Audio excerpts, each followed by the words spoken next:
بہت دنوں سے سوالات کا سلسلہ کچھ رکا ہوا تھا، چونکہ لوگوں کے ذہن میں تھا کہ سوالات کا باکس کہاں پر لگا ہے لوگوں کو معلوم نہیں۔ وہاں سائڈ میں جو ہے باکس لگا ہوا ہے، لوگ اپنے سوالات کو ڈال سکتے ہیں اس میں۔ عام سوالات جو ہوتے ہیں، ایسا نہیں کہ خاص ہو، آپ اپنا خاص سوال جب کرنا چاہیں تو دارالفتہ سے رجوع کریں یا کسی خاص جگہ پر ان سے تنہائی میں ملاقات کر کے اپنے خاص مسائل پر گفتگو کریں۔ سوال ایسا ہونا چاہیے جو عوامی لحاظ کا ہو، تاکہ اگر سوال بیان ہو تو جواب سننے سے دوسرے لوگ جو سنیں ان کو بھی فائدہ پہنچے۔ ایسے ہی سوال ہونا چاہیے۔ اللہ تبارک و تعالی ہم سب کو صحیح سوال اور صحیح سوال کے جوابات سننے کی توفیق عطا فرمائے۔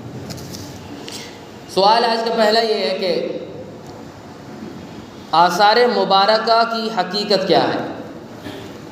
اور ہمارے یہاں بعض محلوں میں سرکار دو عالم صلی اللہ علیہ وسلم کے ناخن مبارک، سر کے بال شریف وغیرہ دکھائے جاتے ہیں، جس کے دیدار کے لیے لوگ طویل قطار میں ٹھہرتے ہیں۔ کیا یہ عمل درست ہے؟ تو اس کے لیے تو کوئی سوال ہی نہیں بنتا کہ لوگ یہ پوچھیں کہ کیا حضور اکرم صلی اللہ علیہ وسلم کے تبرکات کی زیارت کے لیے کھڑے رہنا قطار میں لائن لگا کر کے کیا یہ درست ہے کہ نہیں؟ تو بدرجہ اولا درست ہوگا۔ اللہ کے نبی صلی اللہ علیہ وسلم کے بارے میں ہمارے فقہا اور محدثین لکھتے ہیں کہ میرے آقا کی ذات تو بہت اعلیٰ، ان سے جو چیز منسوب ہو جائے، نسبت کر دی جائے، اور نسبت میں فقہا لکھتے ہیں، میرے امام لکھتے ہیں کہ یہ نہیں کہ آپ جا کر کے سند چیک کریں، تحقیق کریں، جستجو ڈھونڈیں، یہ نہیں، بلکہ صرف اتنا اگر مشہور ہو جائے کہ فلاں کے پاس حضور اکرم صلی اللہ علیہ وسلم کے منہ مبارک ہیں، بال شریف ہیں، فلاں کے پاس حضور اکرم صلی اللہ علیہ وسلم کے ناخن مبارک شریف ہیں، تو صرف مشہور ہو جانا اور اس کے بعد مشہور ہو جانے کے بعد آپ کے لیے دیدار اور اس کی زیارت کے لیے جانا، یہ گویا کہ اللہ کے نبی صلی اللہ علیہ وسلم کی تعظیم اور ان سے محبت کی دلیل ہے۔ اور آثار مبارکہ، تبرکات جو ہوتے ہیں، وہ آپ یہ نہ سمجھیں کہ بس یوں ہی، بہت سارے لوگ اس کا انکار کرتے ہیں، ایسا کچھ نہیں کہ اللہ کے نبی نے کوئی تبرکات نہیں چھوڑے اور اللہ کے نبی صلی اللہ علیہ وسلم نے صحابہ کو کچھ نہیں دیا، تو کہاں سے آج کل تبرکات آ گئے؟ پہلے آپ دیکھیں کہ دلیل کیا ہے ہماری۔ ابھی قرآن کریم فرقان حمید کی آپ کے سامنے ایک آیت پیش کی، سورہ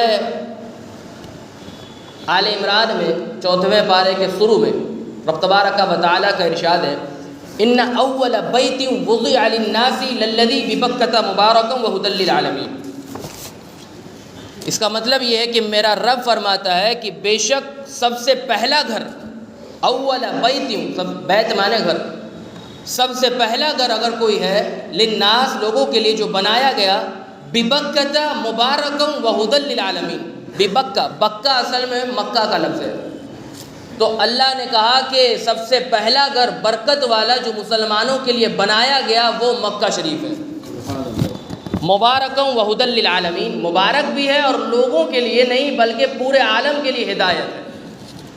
اور پھر اللہ نے کہا کہ فیہ آیات بینات مقام ابراہیم، مقام ابراہیم۔ اللہ نے کہا کہ اس مکہ میں، مکہ کی فضیلتیں تو ہیں ہی، اس کے بعد اللہ نے کہا اس میں آیات بینات، ایک کھلی نشانیاں، بڑی نشانیاں، اللہ نے کہا کیا ہے؟ مقام ابراہیم ہے۔ کھلی نشانی، بڑی نشانیوں میں سے ایک نشانی مقام ابراہیم ہے۔ اور مقام ابراہیم ہے کیا؟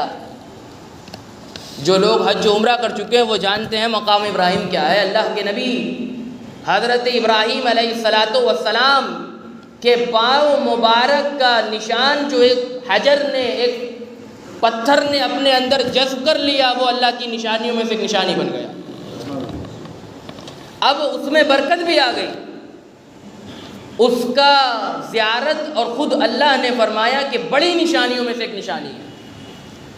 تو حضرت ابراہیم علیہ السلام کے قدم مبارک کا نشان اگر پتھر پہ آ جائے تو قرآن کہے کہ وہ بڑی نشانیوں میں سے ایک نشانی ہے، تو جو خاتم النبیین ہیں، جو تمام انبیاء کے سردار ہیں، ان کا جز نہیں، بلکہ اگر ان کے طرف منسوب ہونے والی کوئی شے، یعنی میرے آقا کا نقش پا ہو یا نقش کف ہو، جب ابراہیم علیہ السلام کا مقام یہ کہ ان کے قدم مبارک سے بنے ہوئے حجر پتھر پر نشان پڑ جائے کعبۃ اللہ کے اندر، یعنی کعبہ کے پاس رکھا جائے، اور قرآن اس کی شان بیان کرے، تو جو خاتم النبیین کا بن جائے، اللہ کے نبی صلی اللہ علیہ وسلم کا بن جائے، وہ کتنی فضیلتوں کا حامل ہوگا۔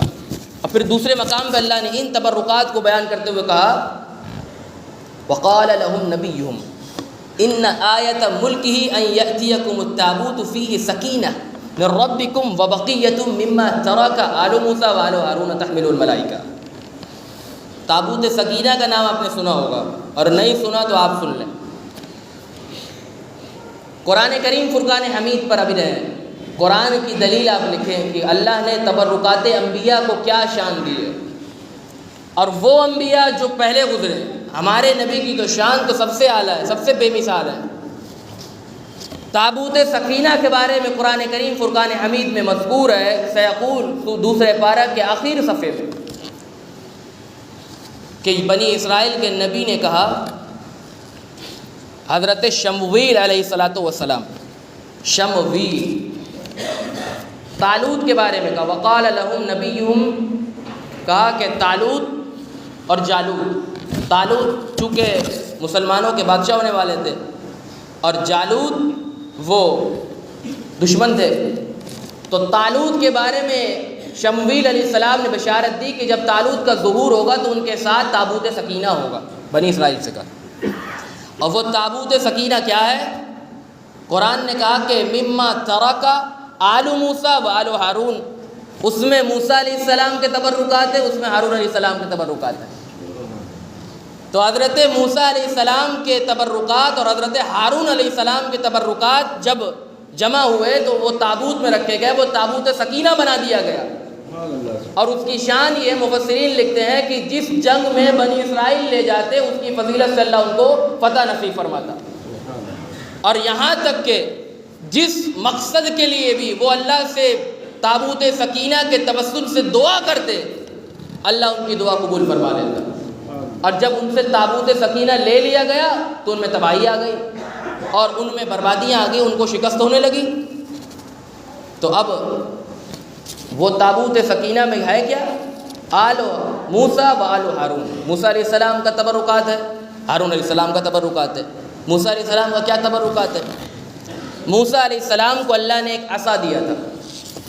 قرآن کریم فرقان حمید میں آپ دیکھیں کہ ساری باتیں قرآن میں، تبرکات کا ذکر بھی قرآن کریم میں، اللہ نے موسیٰ علیہ السلام کو عصا دیا، اور دینے کے بعد اللہ نے خود پوچھا موسیٰ بتاؤ تمہارے ہاتھ میں کیا ہے؟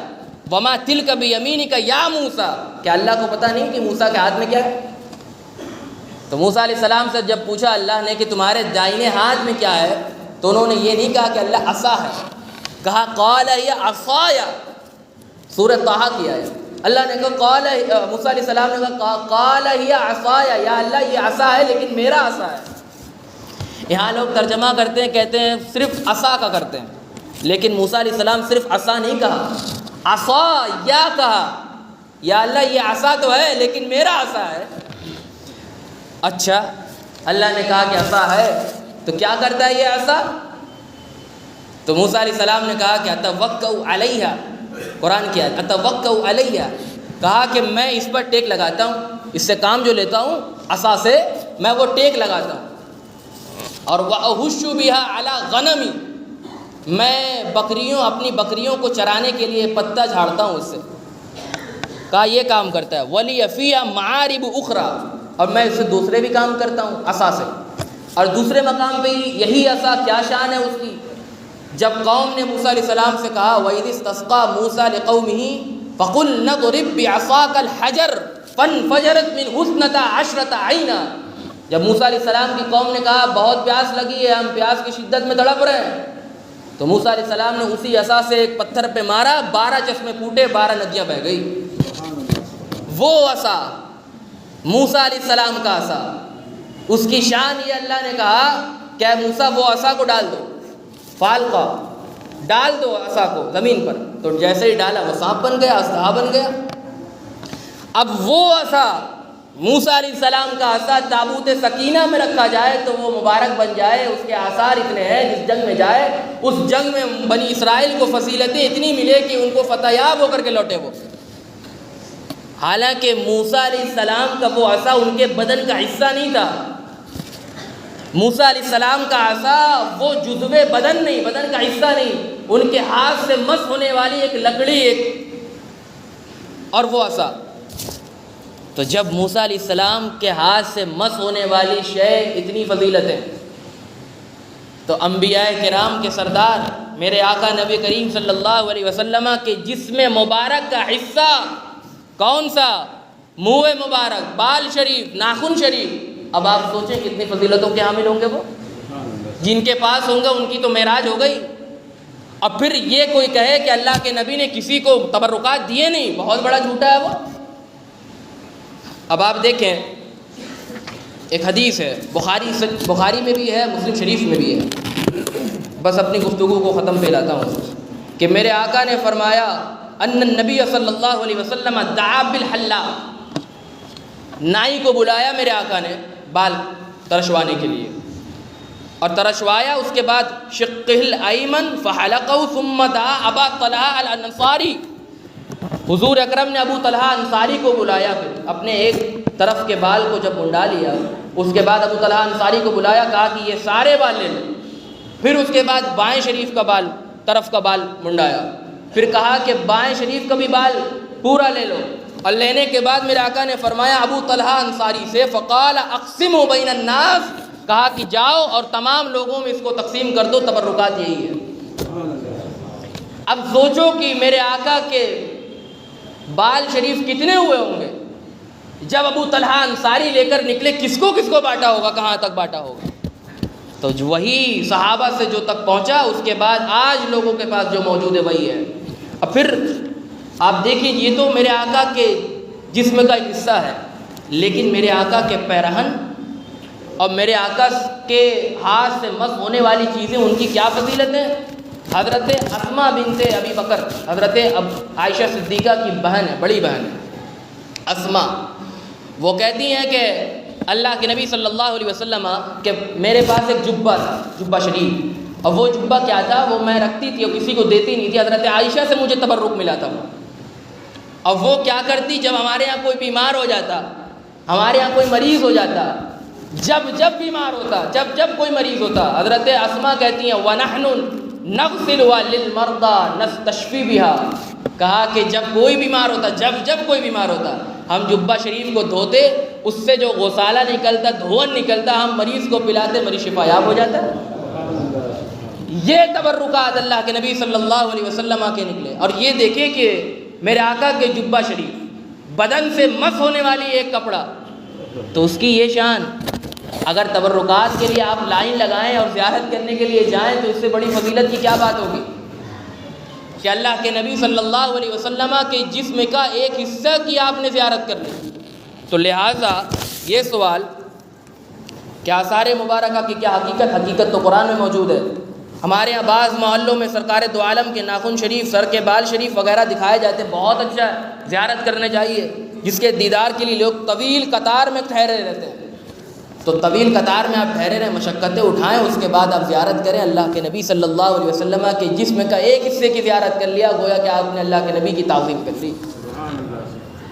دوسرا سوال یہ ہے کہ جو لوگ آگ میں جل کر راکھ ہو جاتے ہیں یا پانی میں ڈوب جاتے ہیں اور جن کا وجود باقی نہیں رہتا، ان کو عذاب قبر ہوگا یا نہیں. دیکھیے اہل سنت و جماعت کا عقیدہ یہ ہے